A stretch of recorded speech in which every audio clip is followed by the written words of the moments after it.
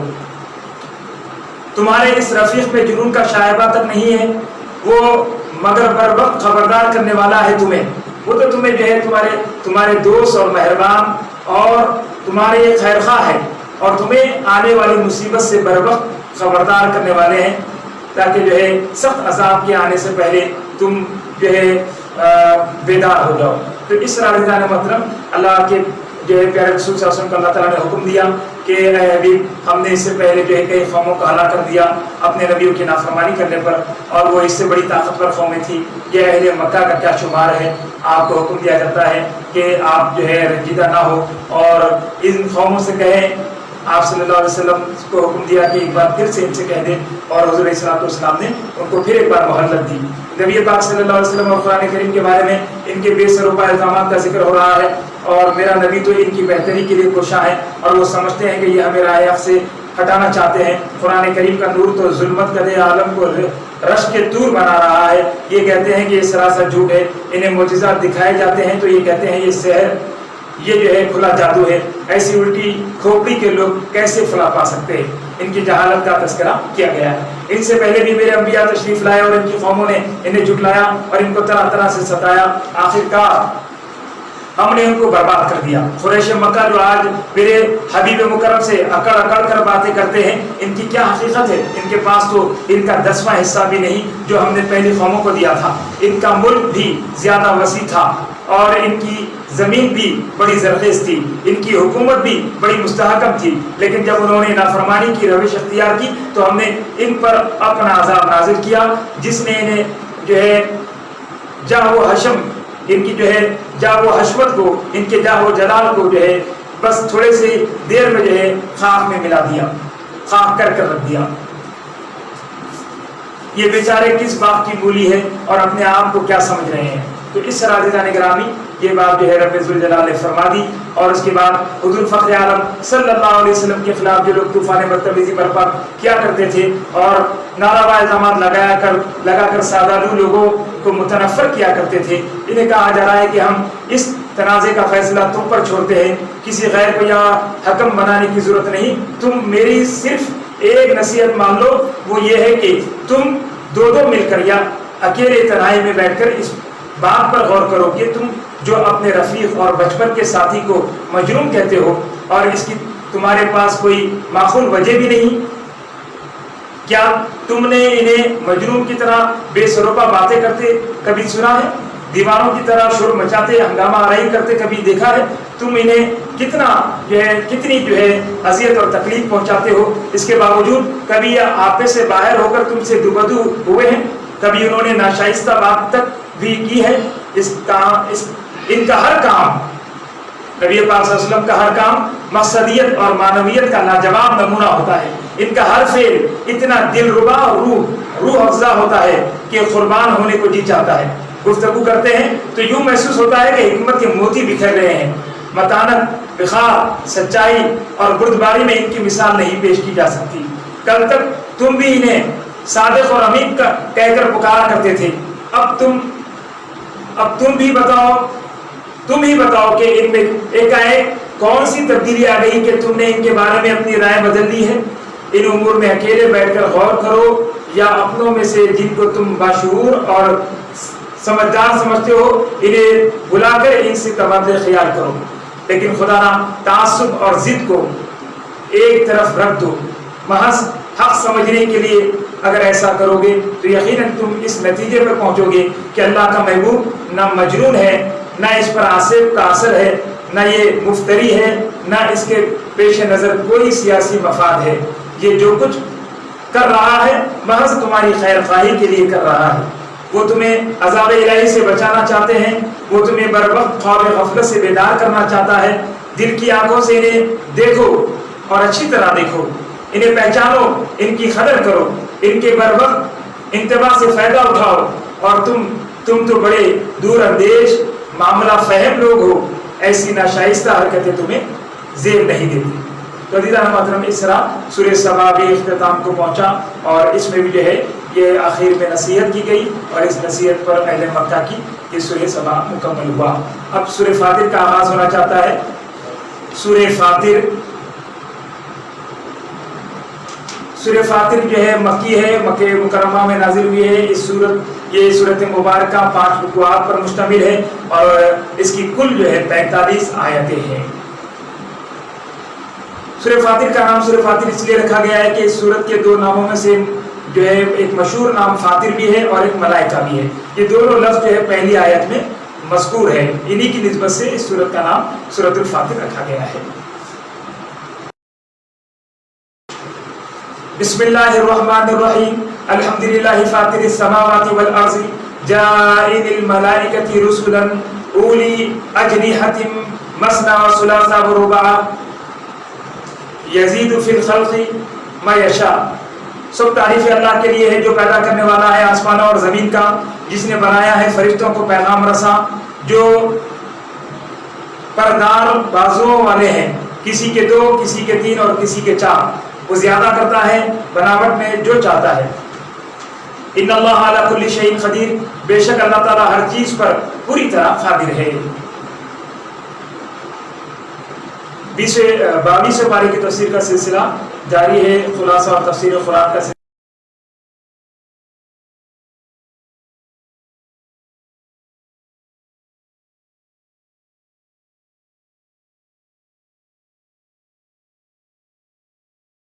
انسانیت کا کارواں عرصے سے ٹھوکریں کھا رہا تھا، وہ ان اندھیروں سے اب اتنا مانوس ہو گیا تھا کہ اسے ٹھوکر پر ٹھوکر کھانے سے گھبراہٹ یا ندامت تک محسوس نہ ہوا کرتی۔ ایسے لوگوں کو ان تاریکیوں سے نکال کر ہدایت کی چمکتی دمکتی شاہراہ پر گامزن کرنے کا فریضہ اس صورت میں بھی انجام دیا جا رہا ہے۔ اس میں افہام و تفہیم بھی ہے اور زجر و توبیخ بھی، اس میں دلجوئی اور دلداری بھی ہے اور سرزنش اور جھڑک بھی۔ انتہائی صراحت اور بڑی وضاحت سے بڑی وضاحت سے بتایا جا رہا ہے کہ ان کے اعمال نیک و بد پر کیا نتائج مرتب ہونے والے ہیں۔ ویسے تو سورہ پاک کی ہر آیت گنجینِ معرفت اور مخزن ہدایت ہے، لیکن چند مضامین خصوصی توجہ کے مستحق ہے۔ عقیدہ توحید کو ثابت کرنے کے لیے اللہ تعالیٰ کی عظمتوں اور اس کی شان کبریائی کو بیان کیا گیا ہے۔ اس کے پہلو کا پہلو وہ معبودان باطل جن کی پرستش مشرکین مکہ بلکہ دنیا بھر کے مشرک کیا کرتے تھے، ان کے لیے ان کی بے بسی کا بڑے مؤثر پیرائے میں تذکرہ کیا گیا ہے۔ جو ذات یہ اختیار رکھتی ہو کہ جس کو جیسا چاہے پیدا کر دے، جو چاہے جتنا چاہے دے دے اور جس وقت چاہے اپنی نعمتیں واپس لے لے، اور زمین و آسمان میں کوئی ایسی قوت نہ ہو جو اس کے فیصلے کو بدل دے، تو وہی قوی اور عزیز ساری کائنات کا معبود اور پروردگار ہے۔ اس کے بغیر کوئی بھی ایسا نہیں جسے خدا سمجھا جائے یا اس کی پرستش کی جائے۔ اس مضمون کو مختلف انداز سے کئی بار اس صورت میں دہرایا گیا ہے تاکہ جو ہے قاری یعنی پڑھنے والے کے ذہن میں توحید کا سبق پوری طرح نقش ہو جائے۔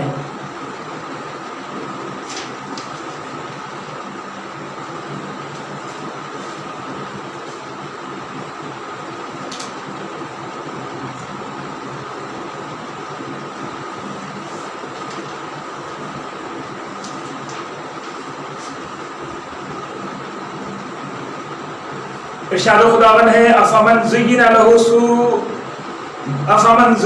سوء عمله فرآه حسنا فإن الله یضل من یشاء ویہدی من یشاء۔ وہ شخص ہدایت نہیں پا سکتا جو برے کام کو بھلا سمجھے، اس لیے ان کافروں کے ہدایت نہ پانے پر آپ افسوس نہ کریں۔ اس پر بھی وہ نہ سنے اور جواب نہ دے تو آپ کی ذمہ داری ختم ہوگی۔ الم تر ان اللہ انزل من السماء ماء فاخرجنا به ثمرات مختلفا الوانها۔ اللہ تعالیٰ آسمان سے پانی برساتا ہے اور زمین سے رنگ برنگ کے میوے نکالتا ہے۔ اللہ کی ہدایت پانے والے اللہ کی عبادت کرتے ہیں اور اللہ کی راہ میں چھپے اور کھلے خرچ کرتے ہیں۔ اللہ کی راہ میں خرچ کرنا ایسی تجارت ہے جس میں کوئی گھاٹا نہیں۔ منتخب بندوں کے لیے باغات سونے اور موتی کے زیور اور ریشمی لباس ہے، نیز غم اور مشقت سے نجات۔ کافروں کے لیے آگ، تکلیف اور چیخنا اور چلانا ہے۔ ان اللہ عالم الغیب السماوات والارض،